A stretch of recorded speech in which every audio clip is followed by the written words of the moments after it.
Good morning. Hope you're having a tremendous Tuesday. Today, I wanted to share with you what I'm calling the powerful trifecta of change, or how I think you can hack your success. I'll share a little story and then we'll jump into the components of the framework. But essentially, growing up, I was a fat little kid, obese by any definition of the word. I didn't know how I was ever going to turn it around and get in shape and get fit. And I used to be ashamed of participating in school events like running and athletics because my shirt was so tight. Everyone would see my stomach jiggling when I was running down the track. So I would stay home on those days and not even go. And I was scared of what everyone else would say. Like that kind of state was never going to get me where I wanted to go. And thankfully, my mum would tell me every time someone insulted me, called me fat boy, called me baby hippo, that you don't need to worry about that. Like one day it'll all be muscle.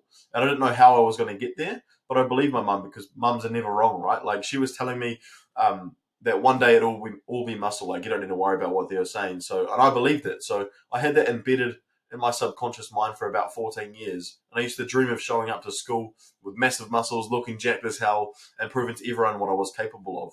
And I know most people would call that a chip on their shoulder, but I'm grateful for it because I could have easily been told, it's okay, Jacob, it doesn't matter what you look like. It's not, don't worry about that superficial crap.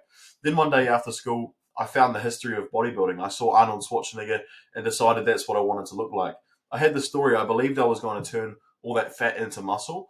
And now with finding bodybuilding, I had the strategy. And that's when the story I had been telling myself and being told to myself for 14 years became a self-fulfilling prophecy. Like it started manifesting into reality.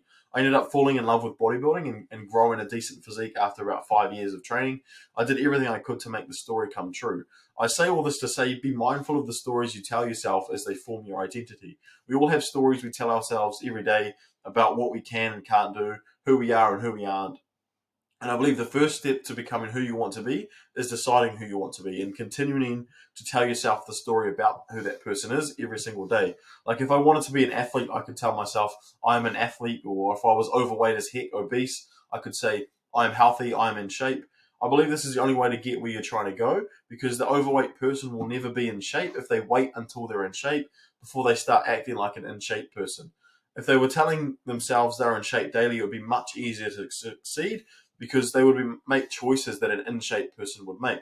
For example, if they saw a donut, the overweight person who was telling themselves the wrong story would eat it without a second thought, right?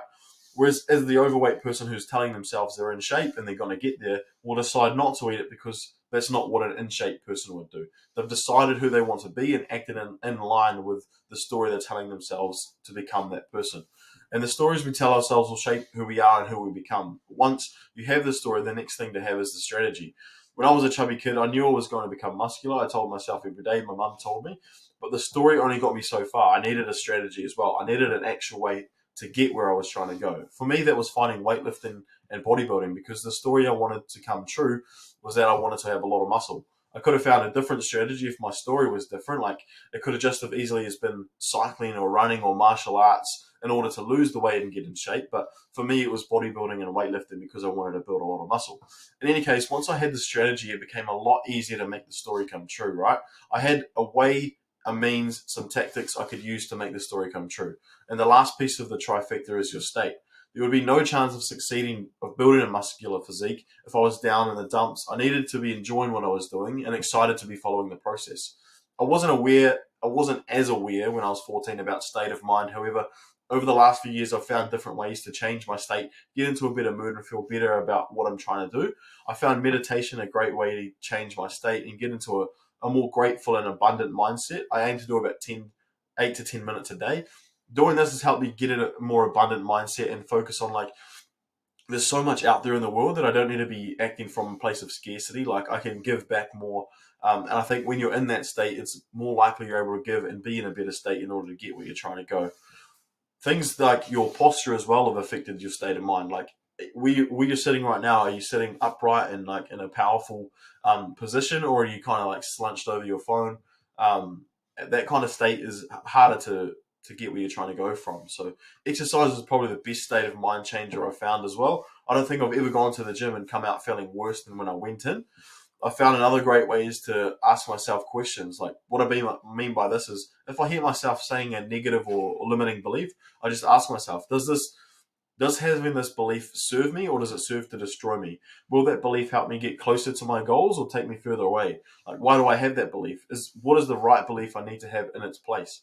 I found these questions have helped get myself in a better mood.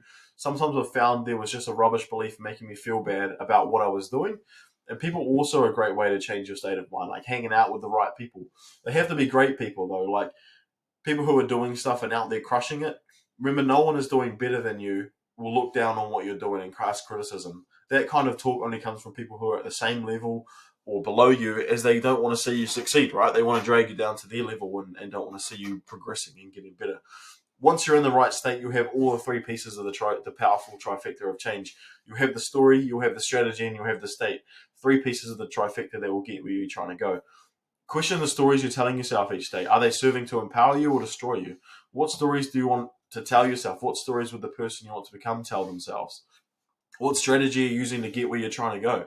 What state of mind are you operating from? Are there beliefs you hold that are no longer serving you or that are limiting you? What's one area of your life you're trying to improve? Consider using the trifecta of change to help you get where you're trying to go. Anyway, I hope that helps. If you liked the video, smash the like button. Have a tremendous Tuesday, and I will see you next time. Bye.